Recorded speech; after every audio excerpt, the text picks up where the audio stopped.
What if espiya ka ng China? Papahuli ka ba? Ako nga pala ang kapatid ni Alice ko na mayor ng Bamban. 我是爱丽做的姐姐. Malamang kilala niyo siya at sa tingin ko ay mas maigi kung magbibigay ako ng linaw kung sino ba talaga siya. At ito ang storya niya. Oo, tama kayo. Hindi talaga siya Filipino. Lumaki kami sa isang maliit na kubo sa Quezhou, China. Ang Quezhou ay isa sa mga pinakamahirap na lugar sa China.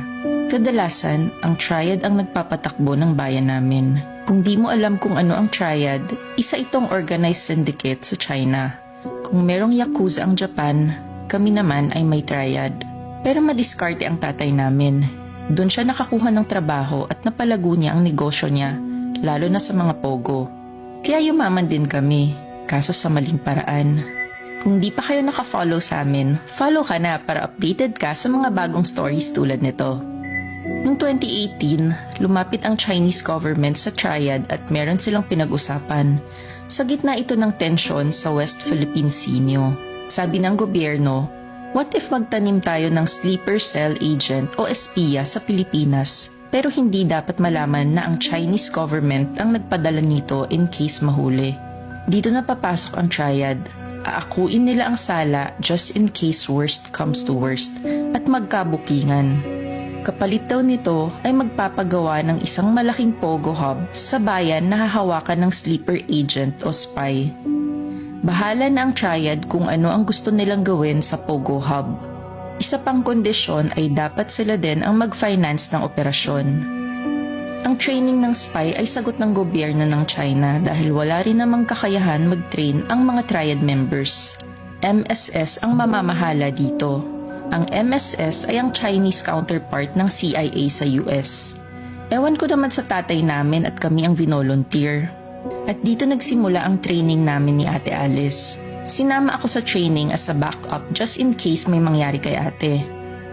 2 years din kami nag-training. Ang hirap maging espiya. Pero ang pinaka-challenge namin ay ang mag-aral ng Tagalog. Pansin nyo din sa hearing, may punto si Ate Alice at basic Tagalog words lang ang gamit. Kasi nga Mandarin talaga ang native language namin. Hindi rin okay ang backstory namin ni Ate Alice. Wala masyadong eksplanasyon sa mga nawawalang taon namin bago dumating ng Pilipinas. Sabi nila, wag na daw pansinin masyado. Madali namang mauto ang mga Pilipino. Pera lang ang katapat. 2020 pinadala si Ate Alice sa Bamban. At dito na nila plinano na maging mayor si Ate sa Bamban. Isang maliit lang na munisipyo para di halata ng Philippine government. Nakapag-register din siya as a voter at nakapasa din sa COMELEC checking as a mayor candidate. Akalain mo yun, pera lang talaga ang katapat. And the rest of the story ay alam niyo na. Nanalo si Ate bilang mayor. Nakapagpagawa siya ng malaking pogo site at pati ang mga pogo workers ay ginawan din nila ng peking passport at birth certificate. Marami ring natutunan si Ate Alice sa Philippine government, lalo na sa emergency response nila in case may aatake. Lalo na din ang mga plano sa West Philippine Sea. Yun nga lang, na-raid ang pogo site na ito at na-trace kay ate. Magaling din si Ate Alice at nalulusutan niya ang mga tanong. Ang nakakatawa dito, kung sa ibang bansa ito, bitay ang katapat ng espionage. Pero dito sa Pinas, parang circus lang, nakakatawa. Kaya nakikiride na lang din ng Chinese government sa circus na ito. Ginawa ng madramang backstory si ate, na sa farm lumaki at anak ng katulong. Kasi mahilig sa mga gantong storya ang Pilipino. Nakakaaliw.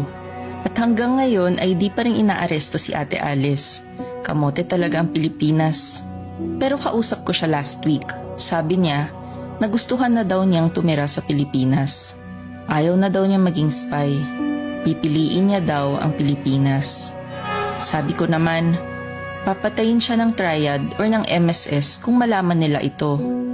Di ko na rin alam kung ano nangyari, kung sinabi niya ba o hindi. Di ko rin alam kung isang propaganda ang sinabi niya sa akin at ito din ang next niyang sasabihin sa media. Ang alam ko lang, ilang araw ko na siyang di nakakausap. Baka napatay na siya ng MSS or triad dahil pinili niya ang Pilipinas.